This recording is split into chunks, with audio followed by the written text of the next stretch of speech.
Hello everyone, welcome to Anjali home point. ఇవాళ వచ్చేసి ఒక షాపింగ్ బ్లాగ్ని నేను మీతో షేర్ చేసుకోబోతున్నాను. ఇప్పుడు వచ్చేసి నేను కరోనా కదా, కొంచెం ప్రికాషన్స్ తీసుకొని షాపింగ్ వెళ్తున్నాను. అది కూడా జేఎన్టీయూకి ఆపోజిట్ సైడ్ శ్రీ షాపింగ్ ఉంటుంది కదా, అక్కడికి వెళ్తున్నాను. మా ఫ్రెండ్ తను కొంచెం జ్యువెలరీ పర్చేజ్ చేయాలనుకుంటుంది. సో తనతో పాటు నేను కూడా వెళ్తున్నాను. సో ఎలాగో వెళ్ళాను కదా అనేసి కొన్ని మంచి మంచి జ్యువెలరీని అన్నీ కూడా వీడియో అనేది చేశాను. చూసేయండి, వీడియో అనేది స్టార్ట్ అవుతుంది.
ఎలా ఉంటుందో. ఇప్పుడు వచ్చేసి నేను అక్కడ ఏమేమి పర్చేస్ చేశానో అదే చూపించబోతున్నానండి. ఫస్ట్ వచ్చేసి ఈ ఇయర్ రింగ్స్ అనేటివి కొన్నాను అనమాట. ఇంత దగ్గర వచ్చేసి ఇలాంటివే ఉండేవి. సో ఇక్కడ బుట్ట విరిగిపోయింది అనమాట. ఇంకా అవి స్టడ్స్ లాగా పెట్టుకుంటున్నాను. సో ఇది చాలా బాగుంది అనేసి ఇంకా ఇవి కొన్నాను అనమాట. ఇదిగోండి ఇలా ఉంటాయి. సో ఇవి వచ్చేసి 50 రూపీస్ అనమాట. అండ్ నెక్స్ట్ వచ్చేసి ఇవి తీసుకున్నాను. సో రింగ్స్ లాగా వచ్చేసి ఇక్కడ బుట్ట వచ్చింది. సో ఇవి వచ్చేసి 60 రూపీస్ అనమాట.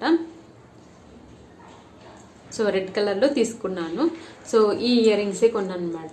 సో ఇక్కడ నుంచి బయలుదేరే ముందే అనుకున్నామంట సో ఇయర్ రింగ్స్ కొనకూడదు అని, కానీ కంట్రోల్ చేసుకోలేకపోయాను. సో నాకు ఇయర్ రింగ్స్ అంటే చాలా ఇష్టం అనమాట. ఇప్పటికీ నా దగ్గర చాలా ఉన్నాయి, కానీ ఇంకా ఇవి కొంచెం డిఫరెంట్గా అనిపించాయి. ఇంకా నా దగ్గర ఇలాంటి మోడల్ కూడా లేదనేసి ఇంకా తీసుకున్నాను అనమాట. అందులో రెడ్ కలర్ లేదు కదా అనేసి ఇంకా శారీకి కానీ డ్రెస్కి కానీ మ్యాచ్ అయ్యే విధంగా అనేసి ఈ ఇయర్ రింగ్స్ అనేటివి తీసుకున్నాను. అండ్ నెక్స్ట్ వచ్చేసి తీసుకున్నానండి, ఇది డ్రెస్కి అనమాట. 2 మీటర్స్ కలిపి 150 అనమాట. సో ప్యూర్ కాటన్ అనమాట. ఇంతకుముందు నేను అక్కడే ఒక 2 తీసుకున్నాను, ఒక 3 ఇయర్స్ బ్యాక్ అలా తీసుకున్నాను అనమాట. ఆ డ్రెస్ నేను ఇప్పటికీ వేసుకుంటున్నాను. సో చాలా బాగుందండి క్వాలిటీ అనేది. సో ప్యూర్ కాటన్ అనమాట. దగ్గరగా చూపిస్తాను. గొండి ప్యూర్ కాటన్ అనమాట. లైనింగ్ వేసుకొని మనం స్టిచ్చింగ్ చేయించుకున్నాం అనుకోండి చాలా ఎక్కువ రోజులు మనకి వస్తుంది. సో నేనే స్టిచ్చింగ్ చేసుకుందాం అనేసి తీసుకున్నాను అనమాట. 2 మీటర్స్ కలిపి 150. సో ఇందులో చాలా కలర్స్ ఉన్నాయి. సో ఈ కలర్ నా దగ్గర లేదనేసి నేను ఈ కలర్ తీసుకున్నాను. అంటే నెక్స్ట్ వచ్చేసి నేను ఇంకో డ్రెస్ కూడా తీసుకున్నాను. సో ఇది యాక్చువల్గా ఫస్ట్ 900 చెప్పారనమాట. సో నేను వచ్చేసి ఫస్ట్ 500కి అడిగాను. సో వాళ్ళు అంతలో రాదని చెప్పారనమాట. ఇంకా 600కి తీసుకున్నాను ఈ డ్రెస్. సో చాలా బాగుందండి. నేను వేసుకుంటే ఎంత బాగుందంటే అంత బాగుందనమాట డ్రెస్. సో ఇక్కడ అంతా ప్రింటెడ్ లాగా వచ్చింది, దానిపైన వర్క్ ఇచ్చారనమాట హ్యాండ్స్కి వచ్చేసరికి. సో పిస్తా గ్రీన్ అనమాట. చాలా బాగుంది, నాకైతే పర్ఫెక్ట్గా సెట్ అయిపోయింది అనమాట డ్రెస్ అనేది. సో ఫ్రంట్ సైడ్కి వచ్చేసరికి ఇట్లా పోట్లీ బటన్స్ వచ్చాయి. ఇంకా ఈ హ్యాండ్కు కూడా అలానే వచ్చిందనమాట. ఇలా డిజైన్ వచ్చింది, ఆల్రెడీ ప్రింటెడ్ అనమాట. దాని మీద వాళ్ళు ఇలా హైలైట్ చేశారు ఈ కుందన్స్ అన్నీ కూడా అటాచ్ చేసేసి. సో అండ్ కింద వచ్చేసి ఇలా వస్తుందన్నమాట. సో ఒకసారి వీడియో చూపిస్తానండి డ్రెస్ ఫుల్గా ఎలా ఉంటుందో. డ్రెస్ వచ్చేసి ఇలా ఉంటుందండి. ఇందాకటికి ఇక్కడికి కొంచెం కలర్ వేరియేషన్ అనేది వస్తుంది లైటింగ్ వలన. సో యాక్చువల్గా వచ్చేసి ఈ పిస్తా గ్రీన్ కలర్లో ఉంటుంది డ్రెస్ అనేది. సో మనకు జేఎన్టీయూ దగ్గర బార్గెనింగ్ చేసే చాలా తక్కువ రీజనబుల్ ప్రైస్లో మంచి కలెక్షన్ అనేది వస్తుందన్నమాట. సో బార్గెనింగ్ చేసే వాళ్ళతో కనుక వెళ్ళామనుకోండి మంచిగా మనకు చాలా తక్కువ ప్రైస్లో అన్నీ దొరుకుతాయి అనమాట. సో ఏవి కావాలన్నా కూడా అవన్నీ కూడా ఉంటాయన్నమాట. సో బార్గెనింగ్ చేసామనుకోండి స్ట్రీట్ షాపింగ్లో చాలా తక్కువ ప్రైజెస్కి చాలా ఎక్కువ ఐటమ్స్ అనేటివి మనం కొనుక్కోవచ్చు. సో డ్రెస్ వచ్చేసి ఫైనల్ లుక్ ఇలా ఉంటుంది. సో పిస్తా గ్రీన్ అనమాట, మంచి కలర్, చాలా బాగుందనమాట. సో 900 చెప్తే నేను ఇంకా 600కి బార్గెన్ చేసి తీసుకున్నాను. సో కాటన్ అండి, చాలా బాగుందనమాట మెటీరియల్ కూడా. సో అందుకే ఇంకా నచ్చేసి తీసుకున్నాను. వచ్చేసి ఇంకా పాపకి పప్పి పిన్స్ అంటాం కదా, అలాంటివి తీసుకున్నాను అనమాట. ఇవి పేరు వచ్చేసి 10 రూపీస్ అనమాట. సో అలాంటివి ఒక 4 తీసుకున్నాను. అంటే డిఫరెంట్ కలర్స్ తీసుకున్నాను అనమాట. చిన్నపిల్లలకి ఇలాంటివి పెడితే హెయిర్కి చాలా క్యూట్గా ఉంటుంది కదా, అందుకనేసి ఒక్కొక్క కలర్లో అలా తీసుకున్నాను. అందులో చిన్న బొమ్మలు కూడా వచ్చాయన్నమాట దీని మీద డిఫరెంట్ షేప్లలో. సో అలా తీసుకున్నాను, క్యూట్గా ఉంటాయి కదా పిల్లలకైతే. ఇదో చూడండి ఇలా ఉంటుంది. సో ఇంకో వచ్చేసి అకిరాకి చెప్పల్స్ తీసుకున్నాను అనమాట. అంతేనండి నేను ఈసారి ఇక్కడ జేఎన్టీయూ దగ్గర పర్చేజ్ చేసింది. సో ఐ హోప్ ఈ వీడియో మీకు అందరికి నచ్చింది, యూజ్ అవుతుంది అండ్ హెల్ప్ అవుతుందని అనుకుంటున్నాను. మీకు కనుక వీడియో నచ్చినట్లయితే తప్పకుండా లైక్ చేయండి, మీ ఫ్రెండ్స్ అండ్ రిలేటివ్స్కి షేర్ చేయండి. మరిన్ని వీడియోస్ కోసం మా ఛానల్ని సబ్స్క్రైబ్ చేసుకోండి, మమ్మల్ని సపోర్ట్ చేయండి. Bye friends, take care.